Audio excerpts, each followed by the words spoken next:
Hey, this is the Review Junkie, and today I'll be reviewing the new fantasy film, A Minecraft Movie. As always, my review will be illustrated and the artwork is done by myself. And if you like movies, art, and comic books, please hit that subscribe button because all my reviews are hand-drawn. I love to draw and talk about movies, and I thought what a great way to create a unique channel doing both. So help make my dreams come true so I can do this full time. Like, subscribe, and feel free to share this with your friends so my channel can become official someday. So this movie stars Jason Momoa, Jack Black, Sebastian Hansen, Emma Myers, Danielle Brooks, and Jennifer Coolidge. It is directed by Jared Hess. This is a non-spoiler review, so everything I discuss will have been shown in the trailer. Absolutely no spoilers. I'll tell you briefly about the plot, the characters, my pros and cons, final thoughts, and if this is worth checking out at your local movie theater. So the plot involves Steve, played by Jack Black, who finds a mysterious orb that transports him to the overworld. Everything is grand till he encounters Malgosia, who wants to rule the overworld, and she needs the orb to do so. There's also 4 characters on Earth that coincidentally wind up in the overworld, and they all team up to stop her. You know, nothing complex. Just your usual run-of-the-mill big-budget film with the same plot of taking over the world. We've seen it a million times. So I went into this with low expectations. This is either something you're going to really like or hate.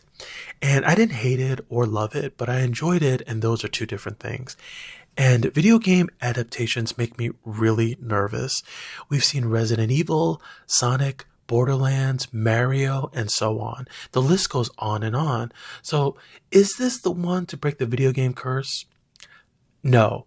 But I think kids will really enjoy this despite all of its flaws because my first pro is the high energy. Forget the silly recycled plot of I want to rule the world and need a certain crystal thingy in order to do a plot.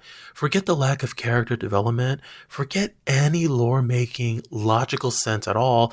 And you forget all that because this thing has personality. When you have that and high energy and almost all of the characters, especially the 2 main leads, are spewing out exuberant heat, it ends up putting a smile on your face. And the comedy here worked for me. It didn't always land, and there were also funny bits here and there, but there was one funny bit that stood out between Jason and someone auctioning off merchandise, and I found the double entendre there to be really funny. So I've actually never played the game because I saw it and it immediately made my head dizzy. I do play video games, and I like the nostalgic factor here. There are also nods and flourishes to video games in several sequences. There's one with Jason, and if you played any kind of 2D side-scroller, this will be right up your alley because it'll immediately remind you of so many video games that you've played before. Next are the special effects. It looked silly and green screen from the trailer, but when you watch the actual film, all of that falls into place and it had a purpose. The character designs looked very real in terms of the fabric to the clothing, and at times I was wondering if it was a real person and they just used CGI to Minecraft the face to match. And the last pro that I have is the tone. Everyone here looks like they knew what movie they were in. They were all on the same page and just went full on and brought their A game and was like, screw it. Let's just go all out, balls to the wall. Okay. And yeah, Jack and Jason are really playing the same roles they've always played, which are themselves. And this really is just another version of Aquaman. So I have 3 small cons, and the first is a subplot involving Jennifer Coolidge. She's also playing herself, by the way, if you didn't know, and I just have no clue what purpose she served besides being here for laughs. Next is Jason's wig and eyeliner makeup. It was driving me bananas, and he also looked like he had one too many beers. I'm just saying. Okay.